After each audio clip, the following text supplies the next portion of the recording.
Antrich und Ehre, war sich der noch angesäche. So bist du ihr aller Ehre. Was ist Wundes hier geschäche? Dass ein Magd ein Kind gebar, ihre über aller Engel schar. Was das nicht ein Wunder gab.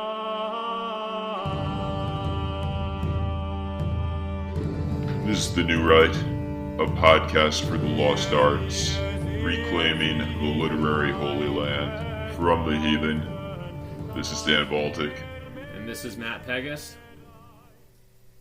And this is our top 10 episode, as all podcasts have as they're approaching the new year and, you know, getting lazy and running out of content.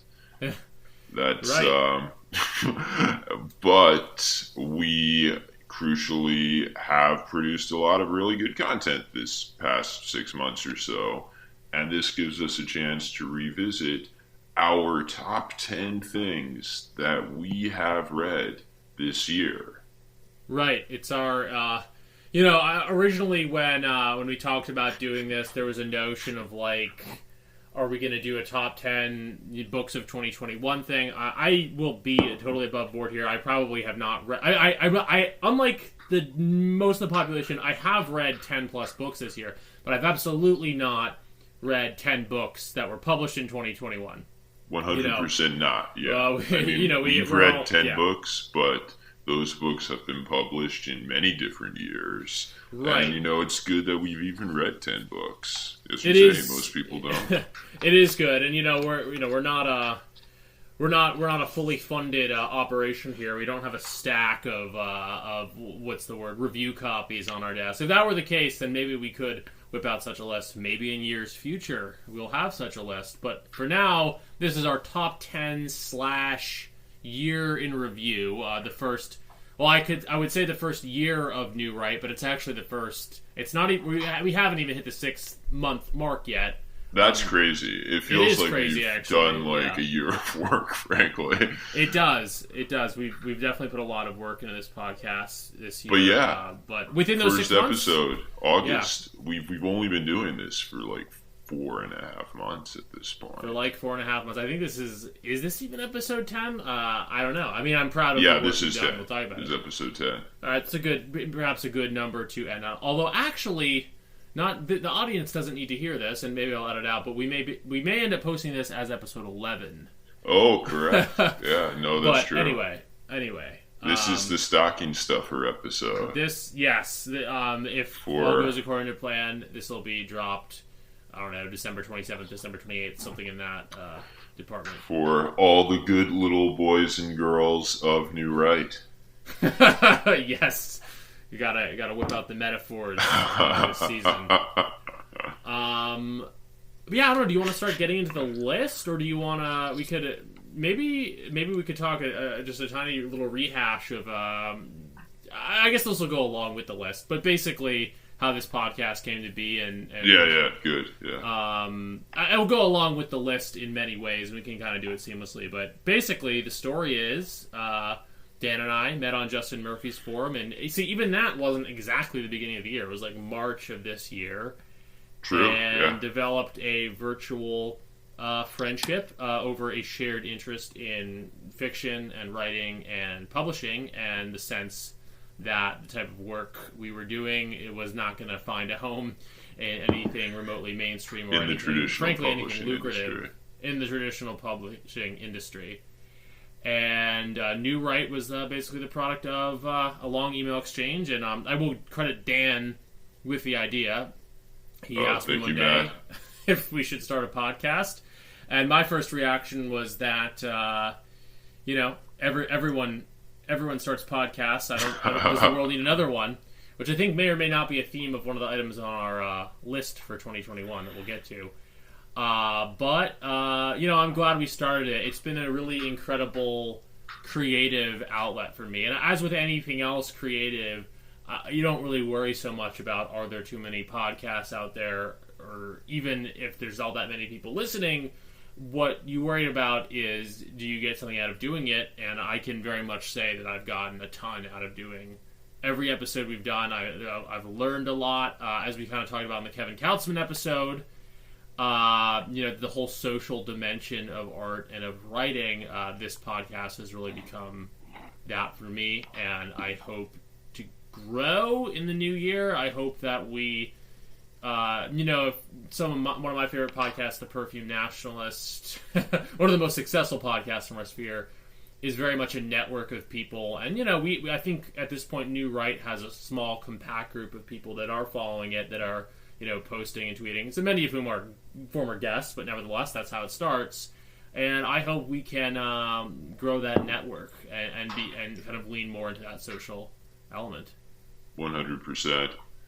And yeah, this, even if no one were listening, this isn't just, a great outlet just talking about this shit, because, you're a little more plugged into this corner of the internet, or were a little more plugged in than I was when we met. And, frankly, I was losing my mind not being able to have these conversations, with anyone, because, in the normie sphere of, the world, reality, you can't talk about this stuff. And, so it's just it's a great outlet to, talk about this with you, and to, talk, and crucially share it with our dear listeners.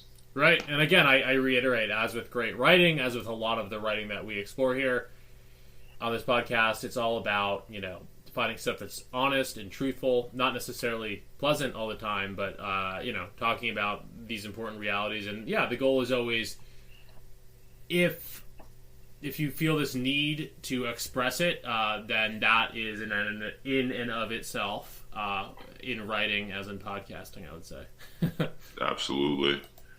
And you mentioned that the initial idea for the pod was broached by me, but I would remiss if I did not say we would not have a pod without Matt here, who knows how to edit audio, among other excellent traits that Matt has, such as diligence and making sure this gets done and happens. Thank you. I mean, I can't claim any real genius at audio editing, as unfortunately I'm sure many hecklers would love to point out. It could be worse. It could be worse. Look, I think I have a basic understanding of how to, splice audio tracks together, so that's served us well. Also, I'll just go ahead and throw this out. Maybe this will be in motion if we post this later this month, as opposed to tomorrow, which is the plan, to post at the end of the month. New Right should be coming to Spotify and wherever the fuck else people get podcasts. I don't really use many of those platforms. Anyway, we're probably going to invest in some kind of RSS feed. So we should be expanding our reach soon. To your favorite podcatcher, as the saying goes. I don't know who says that, but I like it.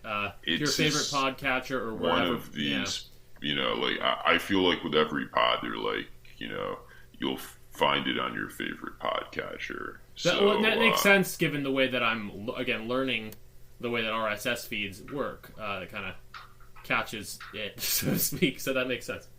Yeah. But yeah, hopefully we will be expanding in every way in the new year.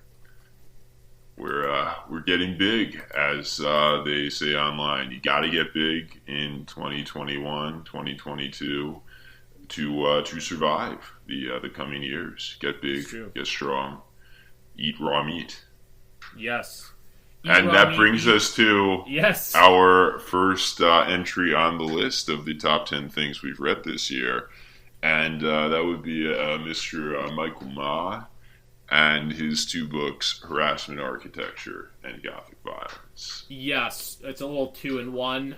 We should add, these are in no particular order. This is neither number 1 or 10. We're just listing off sort of 10 10 items or 10, 10 talking points, some of which contain multiple books, in this case 2. Gothic Violence, which did come out in 2021, and Harassment Architecture, which came out in 2019. And this was selected as our first episode of New Right. What was the criteria? I don't remember, but it was a good choice, I would say. Because Mike Ma is definitely one of the more exciting voices on, for lack of a better term, the dissident literary sphere. And, reading, honestly, I don't even know if this is a good thing or something I should admit, but reading those books, changed my outlook, if not my life.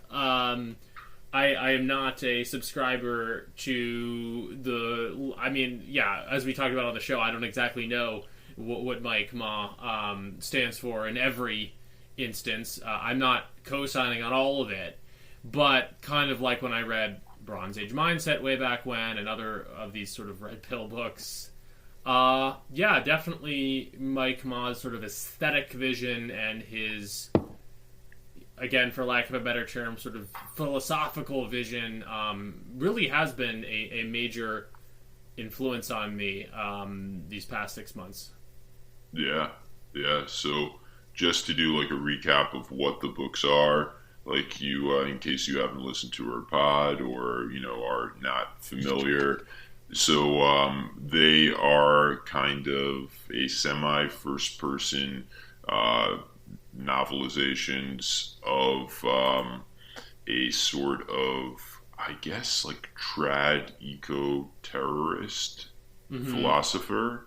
Maybe that's I think that is a catch-all type of phrase, but I think that grabs a lot of what Ma is about. And just here, how you cross Patrick Bateman with Timothy McVeigh, with I don't know, your local bodybuilder, right? And with Bat, I guess. Yeah, with Bat. There we go. And it's funny. It has some really good satire. It's and also very there's a reason why he's so popular, and part of the reason is he's got a good style. It's very stylized. Right. It's very in the back of Harassment Architecture, he has those campaign poster art, which is just like very like gonzo out there. Totally. I mean, when I think Mike Ma, I think it's a great example of how in literature and in, I don't know, internet use, style matters a lot. Because I say that these books influence me on a philosophical level. It's hard for me to even parse what I mean by that. I think what I mean more is that just stylistically, they're a huge source of inspiration and, frankly, joy. I don't know if that is the most common reaction because they're somewhat dark books in certain regards, but reading these books is really exciting, and the whole style and charisma that kind of goes along with Mike Ma is something to aspire to.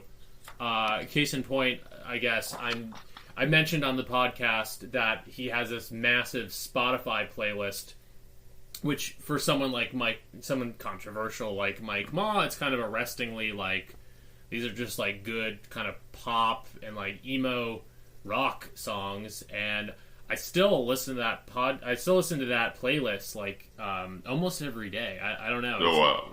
It's a weird. It's just a strange thing, and it may seem extraneous to mention that, but I don't know. Style matters, music matters. The way that can go along with literature and sort of create a state of mind. In many ways, since we read these books in July, August, I think when I look back on 2021 and years of the future, I'll be like, oh yeah, that was when I was like really into Mike Ma. I don't know.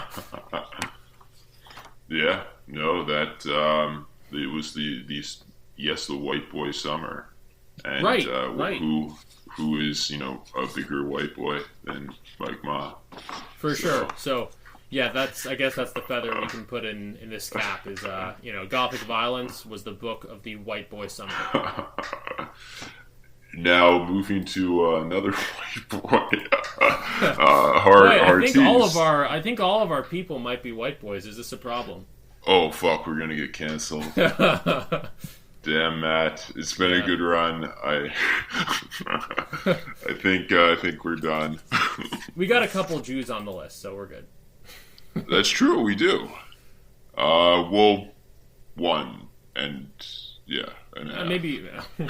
I don't count it, but we can get into that later. Anyway, so our next one is Heartiste, and Heartiste, the godfather of game, the godfather of game. It's a great title right there. He the reason why we picked him is we wanted to do an episode, the Manosphere to Literature Pipeline. And no one really, in my opinion, our opinion, I think, in the early days of writing about game, did it with the style and the flair of Heartiste, who was called Royce, and he supposedly, apocryphally, in the context of his writings, lived in the Chateau Heartiste. And right. He then took on the name Heartiste, so people just call him Heartiste, and that's what we're going to call him. And he writes about picking up women in a way that is masterful, and it transcends the mechanics of it and gets into the philosophical underpinnings and gets into a lot of, what makes men men, women women, and you see glimmers in it of the problems of today. It's crucial this was written in 2010, but he's very clearly identified hypergamy as a big issue, and his book is how to take advantage of hypergamy to use it so you can be a successful Lothario. And I think we can see how in the 10 years since then, not just hypergamy, but other aspects of society that dovetail with that have kind of exacerbated and were kind of in some respects in a not excellent position. So that is kind of, he diagnoses the problem 10 years ago. And indeed, as we've mentioned on that pod, he comes to eventually to some solutions of his own, which was not in the writing that we read, nor do we support. Right. The disavowal with Heartiste, of course, kind of going off the rails. But as you mentioned, he diagnoses, or I don't want to say diagnose, because that's to imply a cure or whatever, which again was not so much the focus of what we read. What we read was how best to take advantage of the sexual marketplace as it was in 2010 or so. And when I think of Heartiste, he's one of these writers. It's tempting to use the red pill metaphor because it's illustrative here. But I don't even just mean sort of right-wing types, although certainly this is endemic to writers in our sphere. I'd put him up there with, well, obviously Bap, but also Camille Paglia, with Nietzsche. I'd even, make that stretch back to, back in history. He's one of these writers that it doesn't so much matter what they're writing about. Nietzsche was a philosopher writing about philosophy and Greek culture. Camille Paglia wrote about Western art from the Renaissance to today, and Bap is a right-wing bodybuilder, and Heartiste wrote about picking up women, and all of these topics are different, but it's just this incredibly red pilling, for lack of a better term, process where you read these people's writings and just there's a truth, sometimes a brutal truth, imbued in every word, and it's evident that you are dealing with a visionary, someone who sees things as they are, unadorned, and maybe their conclusions are not always correct or what we'd like to think.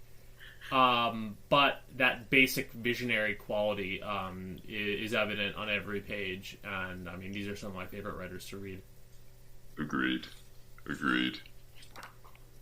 Moving on to another two visionaries. We're pairing these essays together because that's how we did it when we did the pod on them. And they both wrote essays that were visionary and predicted the future in some respects. One essay, the Flight 93 election by Michael Anton, and the other, Victis by Curtis Yarvin, Mencius Moldbug. And Flight 93 election, just on the level of literature, I think we both agree Anton is an excellent writer, and he has a real command over, like, the Flight 93 election. What a metaphor. And that is, like, when he wrote this, he wrote it from an anonymous internet account. And okay, I think it was published by the Claremont Review of Books. But okay, back then, and it was right before the 2016 election, no one had even really heard of the Claremont Review of Books. Yeah. This made its way into the culture because he called it the Flight 93 election, and that was a stroke of genius. Right. And it was, I always love this factoid, and this can be our little in memoriam end of the year thing too. I mean, I love this factoid that the Flight 93 election was read aloud on the Rush Limbaugh show. So to a massive normie BoomerCon audience, and as far as political essays go, it's excellent. And I enjoy a lot of kind of further down the rabbit hole type of political speculation that goes on our corner of the internet. But at the end of the day, and this is really something that I've come even to realize even more perhaps over this past year, perhaps for the past couple of years, is that at the end of the day, it's not all about these sort of big-brained political autistic ideologies. You have to reach out and build coalition with that basic American demographic. Call them boomercons, if you will. Many of them are, but we might also call them the Amerikaner. The Trump coalition, in short. And Michael Anton, and even to an extent Yarvin, I'll give him credit, are very good. Yarvin's a little more complicated, I guess, but nevertheless, seem to be very much aware of that is the political audience, that is the, that demographic is the source of political power. Exactly. And boy, did Anton help move the needle and help wield that power, because this was a touchstone. And like lines like comparing the election of Trump to playing Russian roulette, to the election, a potential election of a President Hillary Clinton, to playing Russian roulette with a semi-auto. That was just such a brilliant metaphor. It just, sticks in your mind immediately. And, it's hilarious because, of course, that's not even possible to, play roulette with a semi-auto. You just blow your brains out. And, it hammered it home, so to say.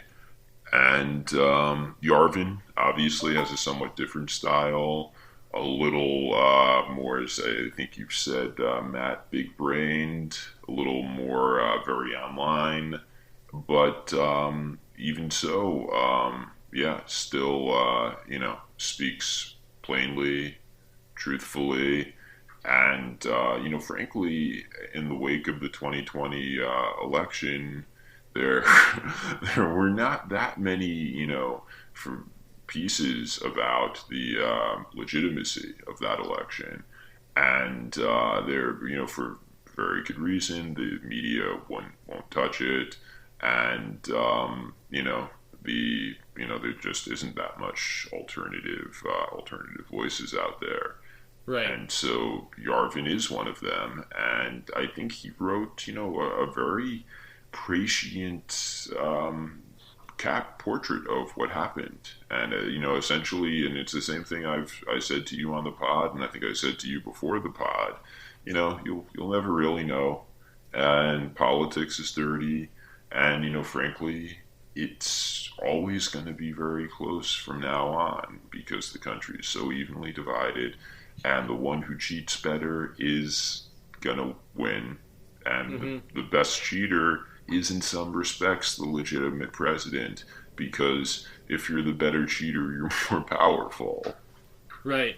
No, I mean, Yarvin is another one of these writers who, you will get smarter from reading, because he has a certain view of things which, is unadorned, and unsentimental, and, takes a look at things and is willing to face those hard truths, like that there's always, fuckery going on under the surface, so to speak. Victis was a great read, and the reason we did that show this year, and the reason why, even though I suppose technically neither of those essays came out in 2021, Victis must have been released about a year ago, perhaps today. We're recording this on the 15th. It's in that general vicinity. These two essays, when read together, they form these bookends to the Trump presidency. And the moment right after the Trump presidency, when you can look back and, the Owl of Minerva moment, so to speak, with the Trump presidency, that's a very 2021 thing, because, of course, we had January 6th of this year, and then, Trump's ouster, and then Biden coming into power, and that just kind of being this steady downward slope in so many ways. That really defines 2021. We're still... I don't know, I can't speak for 2022, but as far as 2021 is concerned, we were still in that moment just after Trump. And so a fine time to read those two bookends as we did. Absolutely. And, you should read it over holiday. They're still very important. They still will help you, understand things. And I think the next person on our list wrote a book about helping people understand something very complicated. Yes, very complicated indeed. This one's a me item. I don't think Dan has read the book yet. Yeah, not yet. The goal is to get Michael Millerman, the writer of this next book, perhaps on the podcast. So maybe leading up to it. But also, this one's not a book for everyone. It's philosophy. And rather dense philosophy of that. Next item is Beginning with Heidegger by Michael Millerman.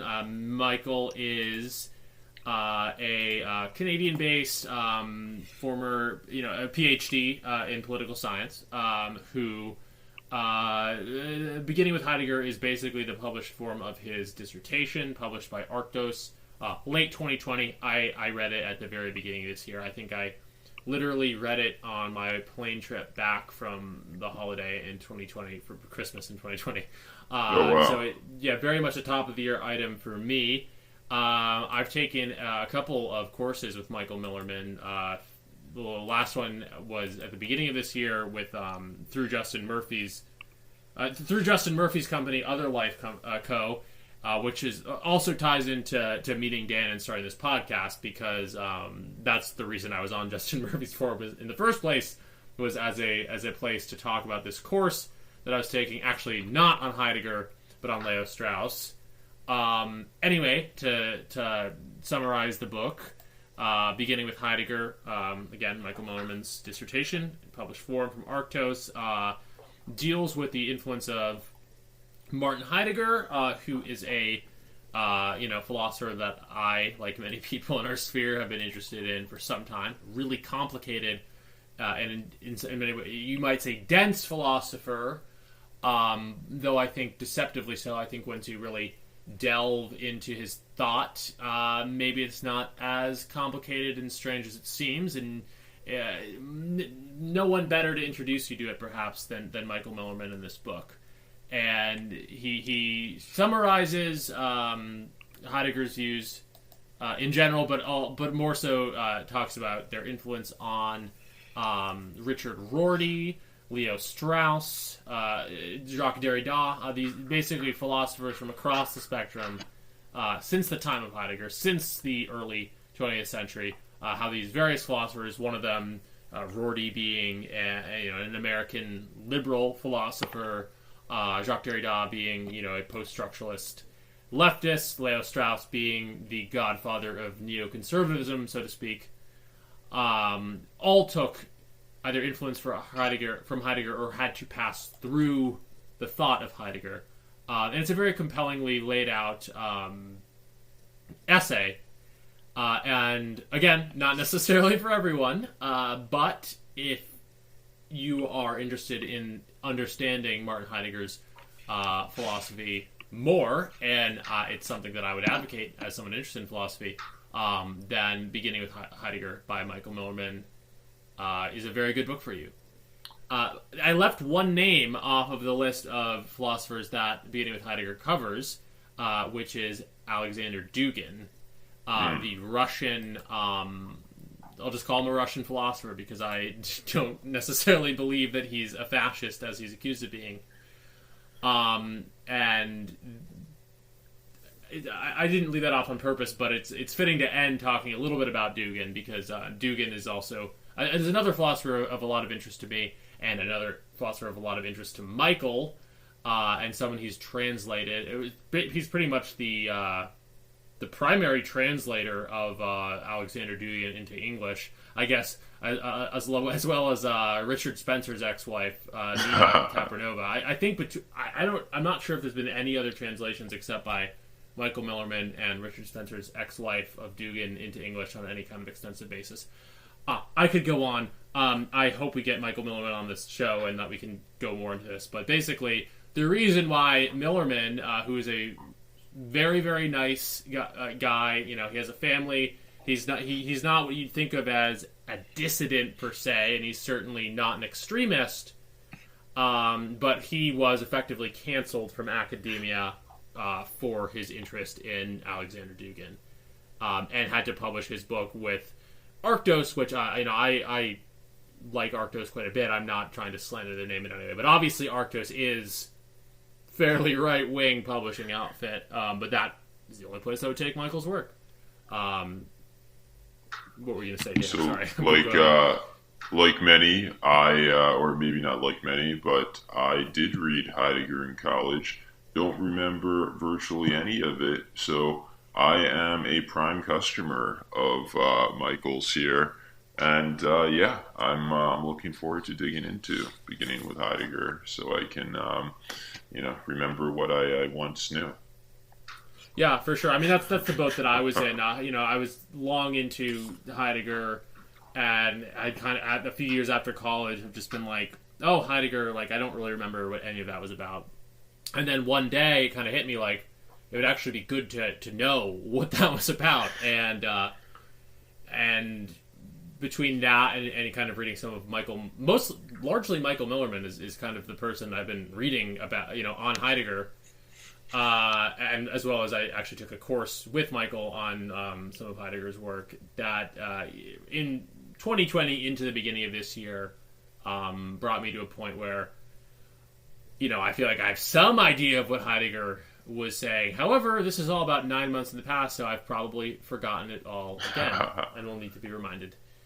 But we can move to the next item, which I guess I can just get right into if it sounds good, because this is another one that I put on the list, and another one that I read around this same period of time when I was taking a class with Michael Millerman through Justin Murphy's company, which is Justin Murphy's based Deleuze. Have you read any of his book, Dan?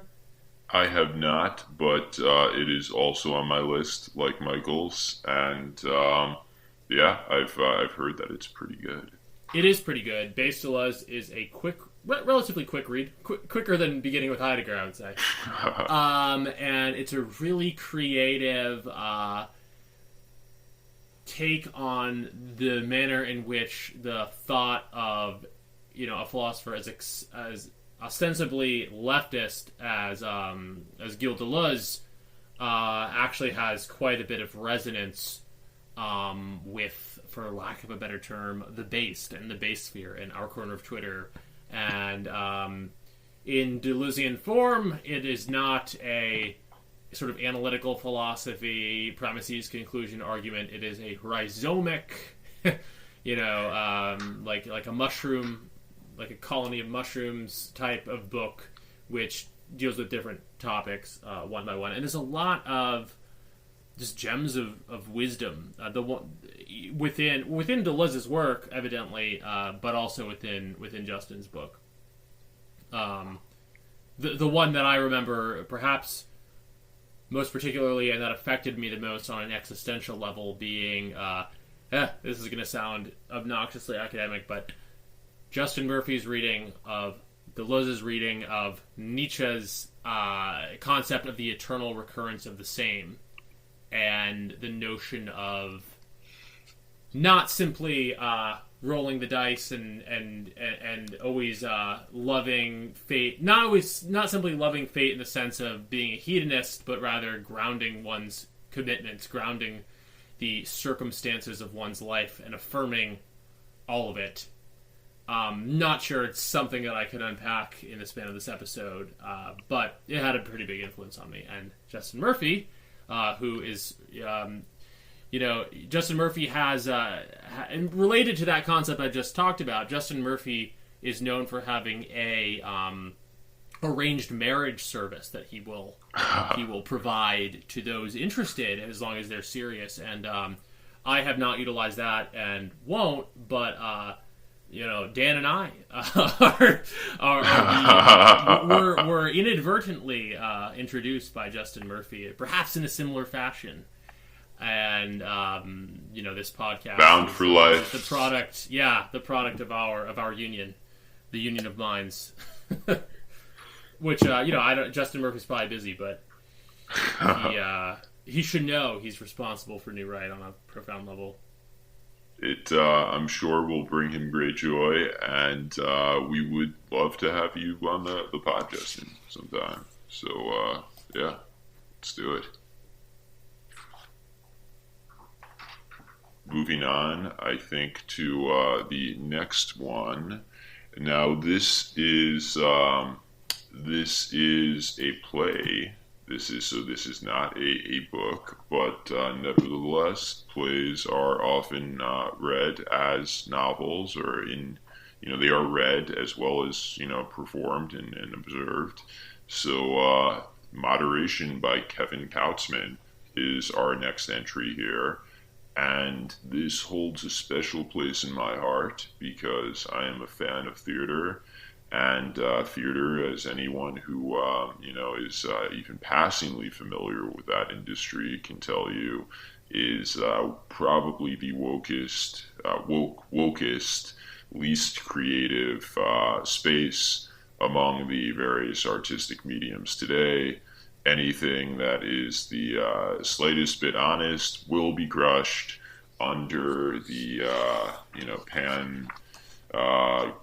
pan grievance, pan identity boot of the American the GAE, as they say. But Kevin's play is not that. Kevin wrote a play that is daring, that is critical of this moment in time in a very interesting way.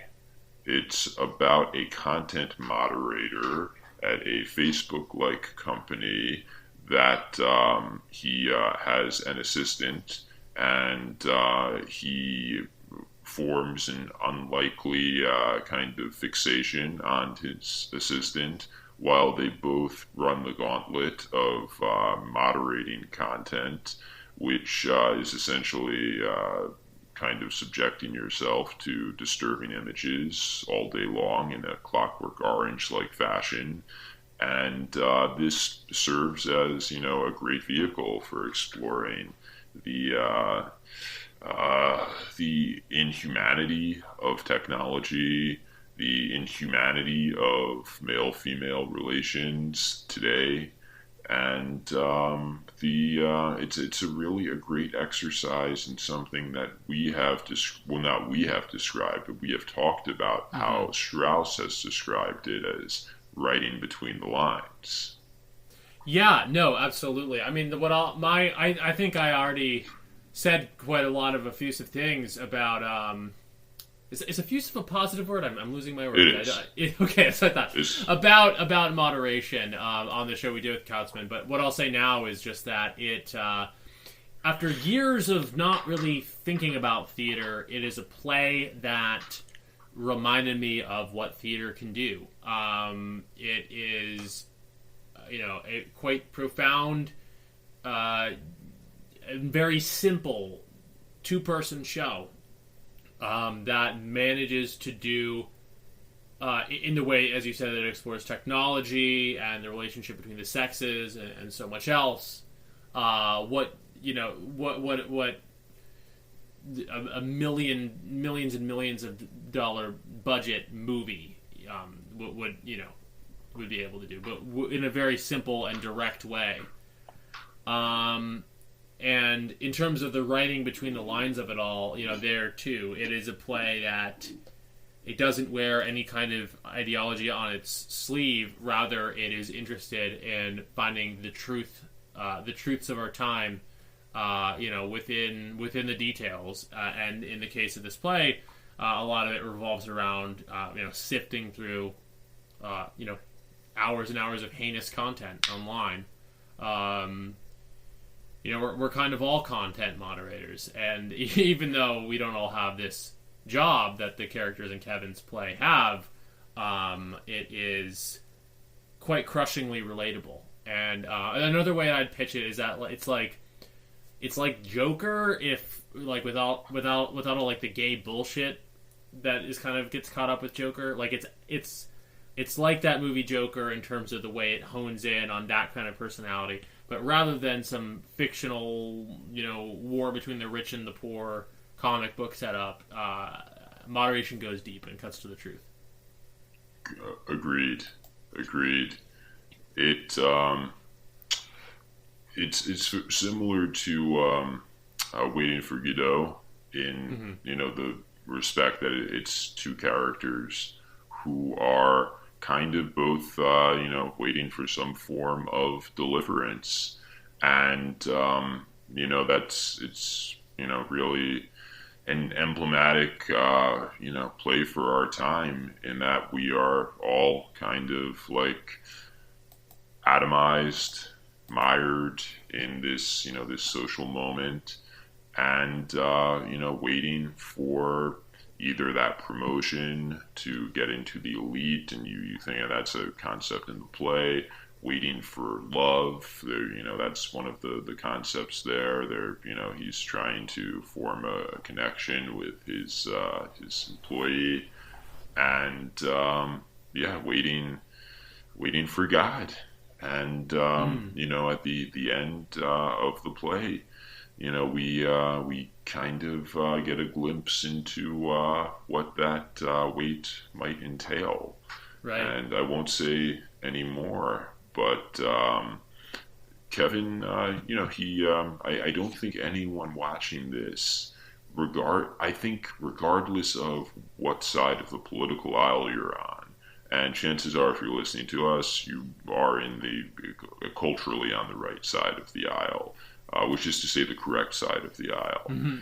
But no matter which side you are on, I think you could watch Moderation and you could find something in there that you agree with.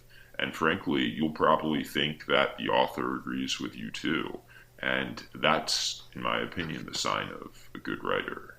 In that completely. You read challenging work that can be interpreted in different ways. Exactly. Moderation, there was a Zoom sort of performance of it at the beginning of this month, at the beginning of December. It is available in staged reading form, I believe, to the general public. So we will post a link with this episode. Very much worth a watch. There's a lot of good movies out there, obviously, but this play is worth spending that evening watching. Let it be your evening's entertainment. You won't be disappointed, and Dan and I will wait in anticipation of the spiritual sequel to Moderation, which perhaps it will be Kevin's Killdozer musical. Oh yes, that would be something.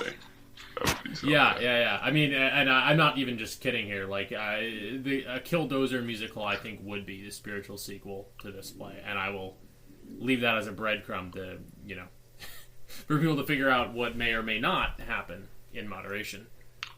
So a world where Killdozer is possible is a world that is, not the best of all possible worlds. It might be something close to hell. And that brings us to our next book, which is Welcome to Hell by Bad Billy Pratt. Our recent interviewee, Bad Billy Pratt.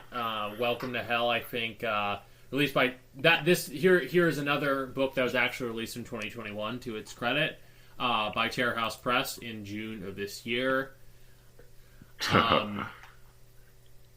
Welcome to Hell is, in some respects, a collection of both personal essays and cultural commentary from Billy Pratt.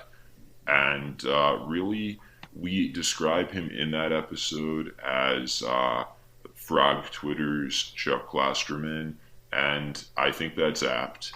He's has a very incisive mind.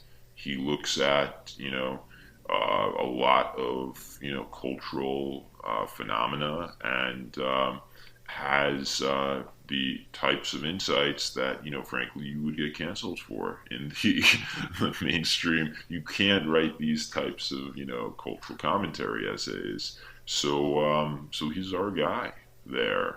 Yeah, definitely. I mean, he's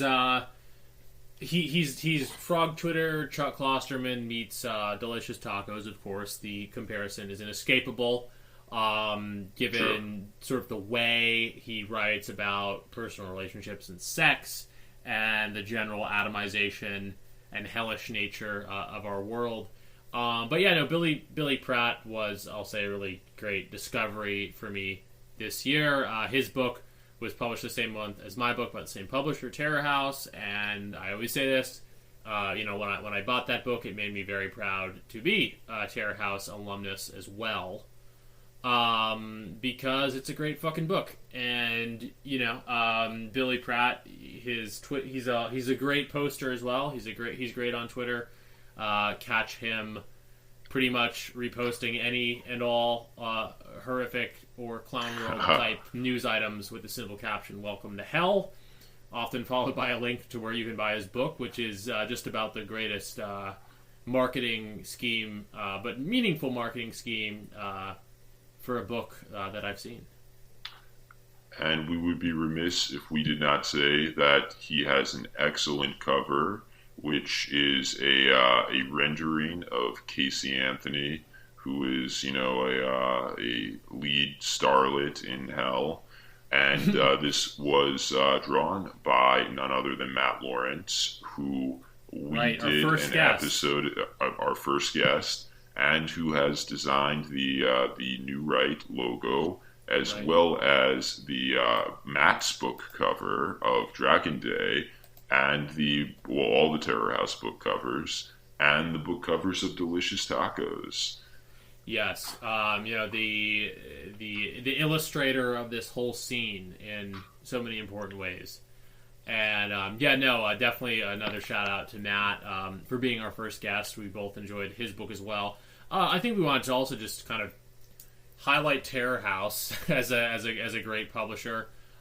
Some other books I read from Terror House beyond, well, obviously I read my own book, but also Welcome to Hell, as we mentioned, and Matt Lawrence's book Bronin.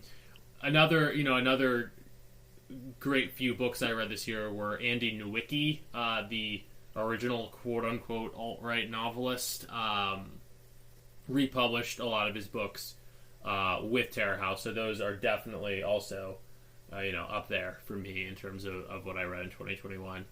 Yeah. You should definitely, if you haven't already, check out Terror House Press. Some great titles, including my own, which I think we'll talk about in a bit. Absolutely. Terror House. And we had Matt Forney on the pod. Check out that episode. He is the publisher of Terror House Press. And, friend of the pod. Next up, is a novel that very well could have been published by Terror House Press, but it was published independently by Paul Town, John, which is a satire. And this, it's interesting, Matt. You crashed at my place a couple of weeks ago over Thanksgiving, and I had this book lying around. I had not read it yet. I just read that it was a kind of like frog Twitter satire. I thought, well, that's up my alley. And so you had been reading it, and you showed me a paragraph, and you said, just read this, you'll like it.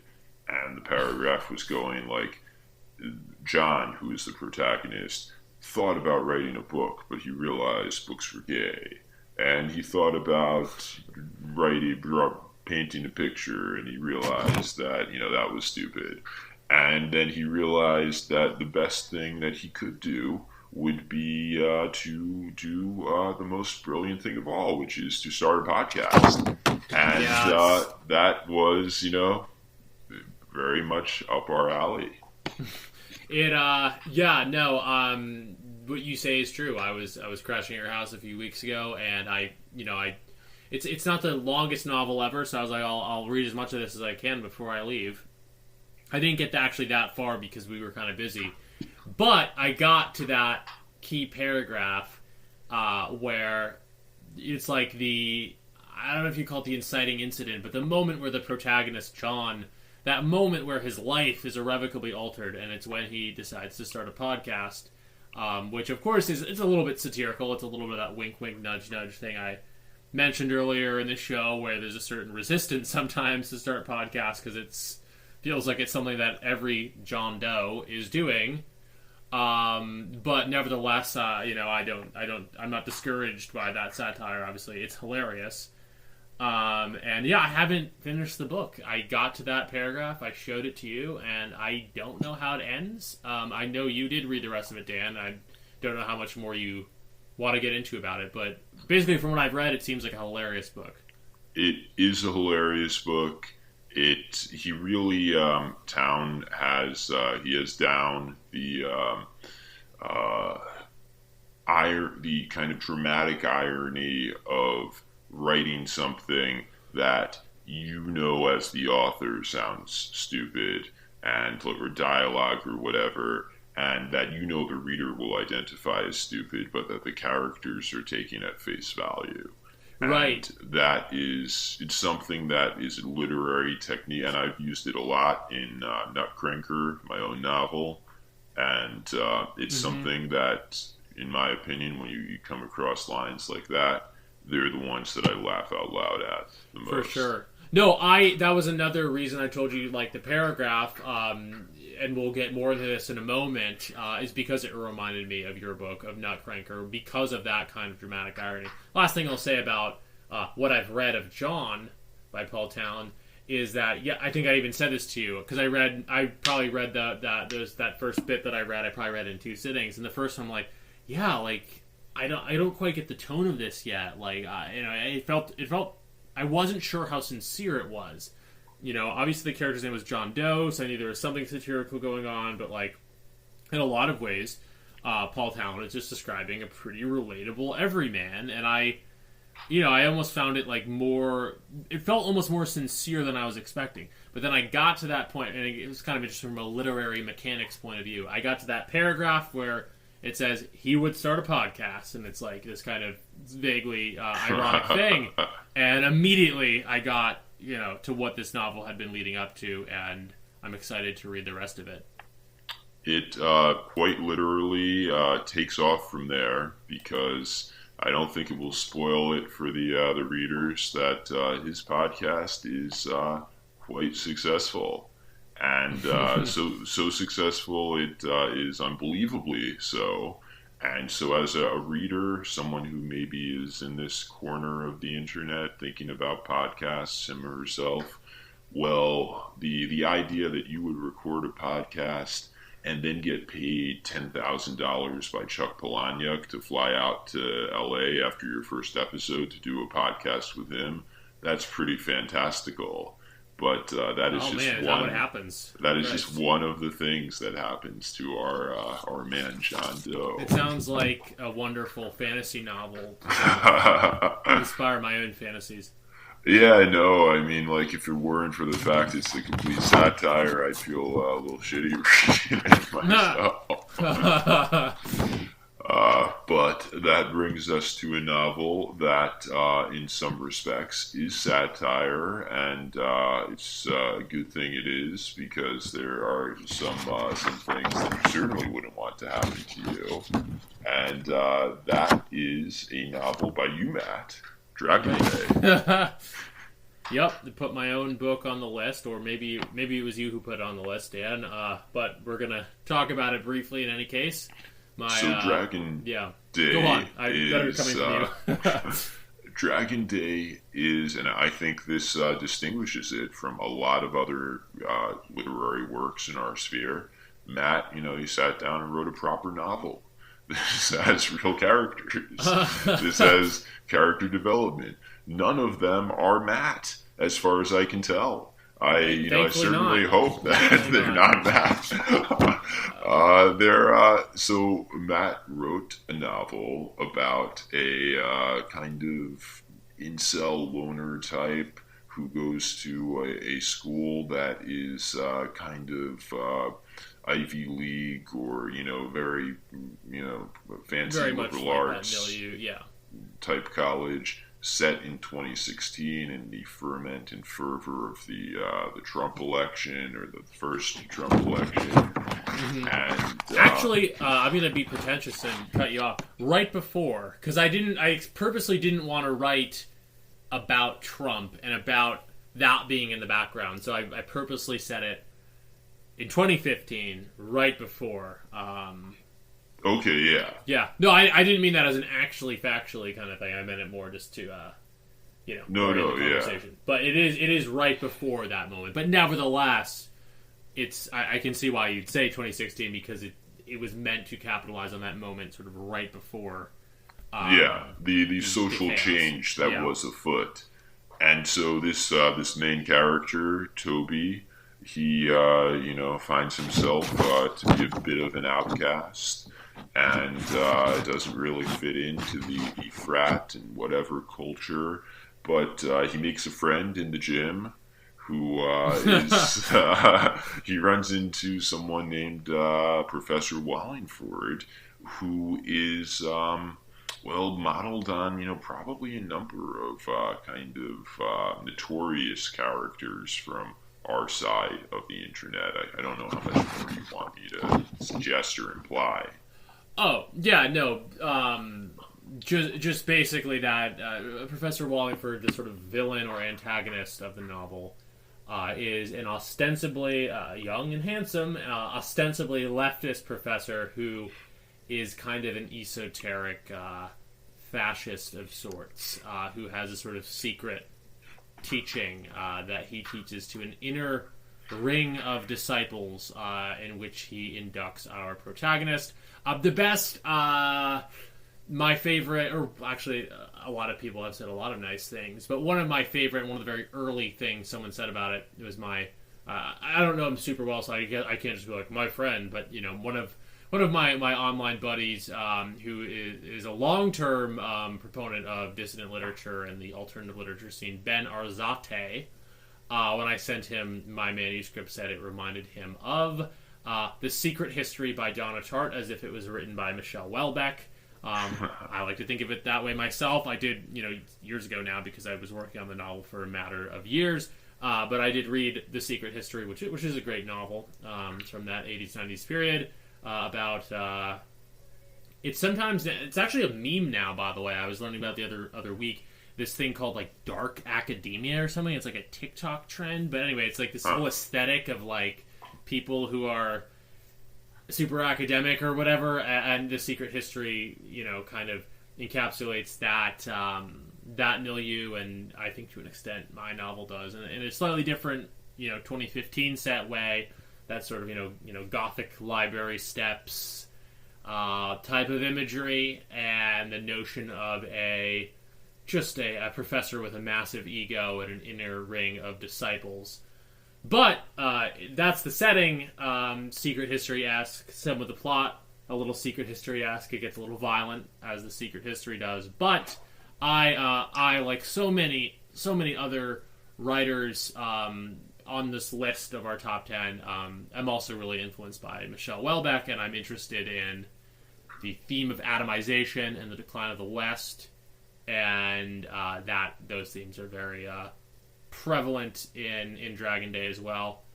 What I will say, to put maybe a button on it, is I think your novel, Matt, is a really kind of perfect blend of thriller and satire. And it's like it had me turning the pages. I wanted to know, is our protagonist Toby going to escape the clutches of Wallingford? But as I'm reading, there are aspects that just, made me laugh out loud.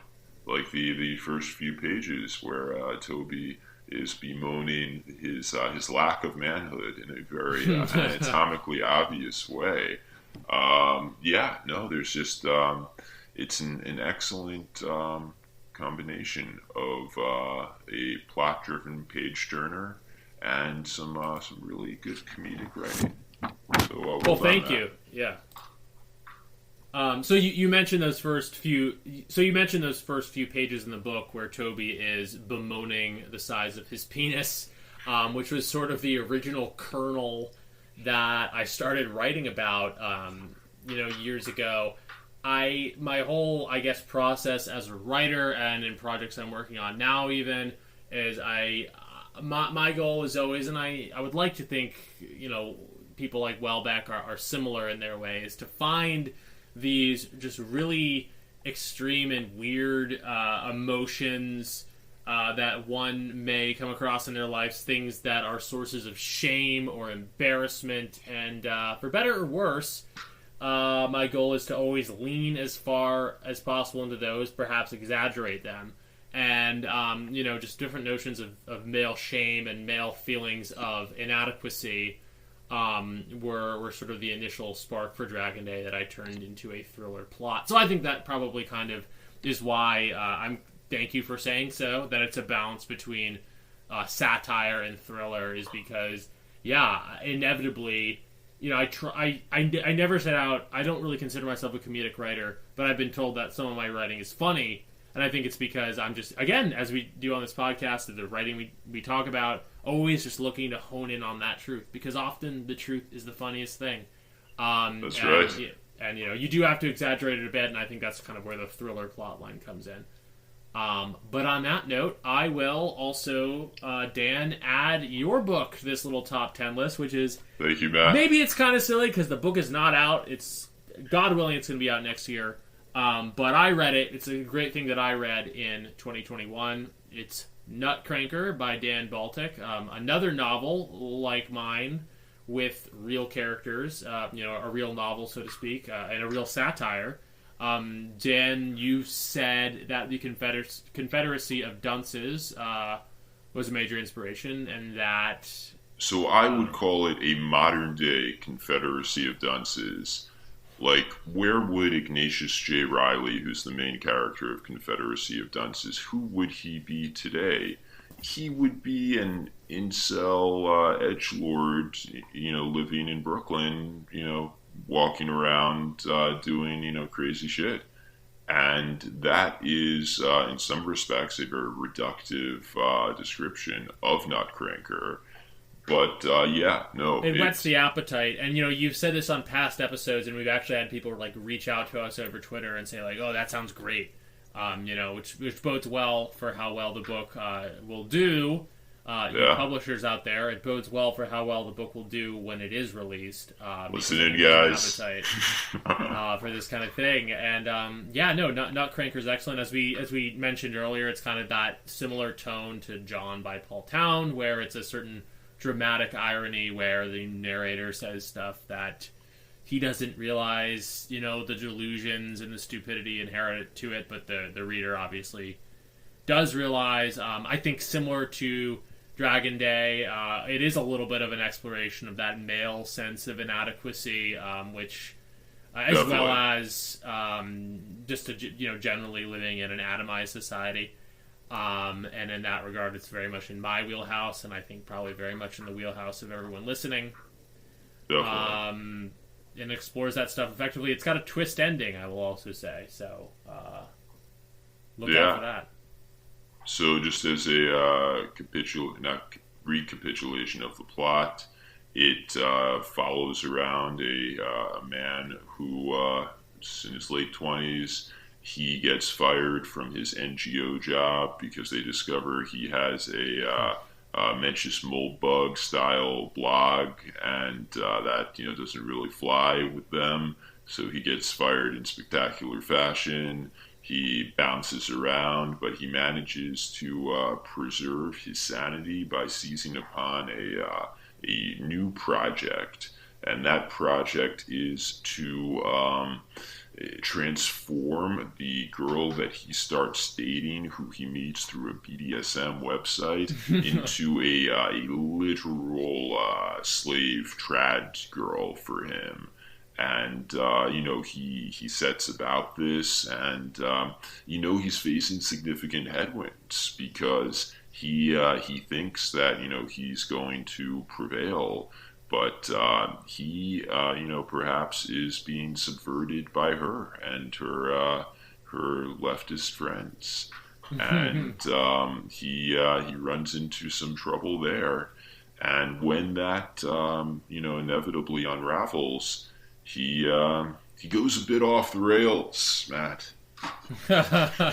Yeah, so it has that same sort of Paul. I call it the Paul Schrader narrative, where it's about tight focus on a sort of male psychology, sexually repressed in certain regards, perhaps, or sexually underserved in certain regards, and ends in a sort of explosive orgasm of violence, or is it?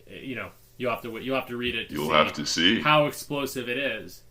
And just for everyone's edification, NUTCRANKR sounds like a crazy title, but it is in fact the name of his favorite pornography aggregation platform, NUTCRANKR. You yes. log on to watch porn and get your nuts cranked.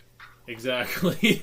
And that brings up another good point also, to the point where in many ways I do think the novel is about one major theme, at least, is BDSM and the notion of using that to I guess right-wing ends, which is hilarious. Based that kind BDSM. Of, exactly. Based Assad. Oh, precisely. And I mean, that's also a theme in Dragon Day, is a look. It's also a major theme in the last second edition I'm about to pitch. But the sort of ironic connections between certain paraphilias and certain fetishes and certain just really, frankly, degenerate stuff with the general... even though it's degenerate, it kind of takes a sort of red-pilling, we might even say, look at power dynamics in the same way that a lot of the political stuff we explore does. So if that kind of thing, if you like my book, I think you'll like NUTCRANKR. If you can see the humor in that sort of notion, then NUTCRANKR and my book both, I think, are very much for you. And I will make the bold prediction or proclamation now that NUTCRANKR will be published in 2022. You know what, Dan? I think it will, because either someone's going to rise to the occasion, or I'm just going to publish it. Yeah, if I have to. It's not that hard. Paul Town did it. It looks pretty good. I can't imagine he's a millionaire, and I have some money, so we'll get this thing out there, and your nuts will be cranked. Right, and I'll use that to transition to it's not even, I don't even consider this an honorable mention. It's just that I literally didn't know this book I wasn't sure if this book was going to come out in 2021 until this past week, when it did come out, which is my good friend Robert Stark's novel Vaporfornia, the sequel to his Frog Twitter 2017 classic, Journey to Vapor Island. I just published on my Substack a review of the book, and I don't want to drag the show on forever, so I will direct your attention there. It's definitely one of the better nonfiction things I've ever written. Robert's novel, I think it's one of the funniest novels of the year, not counting NUTCRANKR, because NUTCRANKR isn't technically out yet. It's very grand in scope.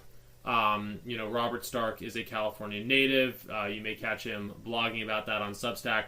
This is a somewhat cartoonish but very hilarious novel which explores the sort of sexual and economic undercurrents of the state of California. I could say more, but I will. I'll link to my Substack.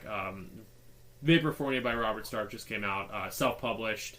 Again, I'll link to it. It's very much a book that I had a large hand in helping edit and produce, so to speak, and it is very much a book worth having on the radar. I'm excited to read it and excited to have Robert on the pod. He is an upcoming guest on New Right. He is. We will have him on top of next year. And I think that brings us to the end of the list, Matt. I think so. Here's to a excellent 2022. Only good things, only more things, only right things. Over and out. Signing out.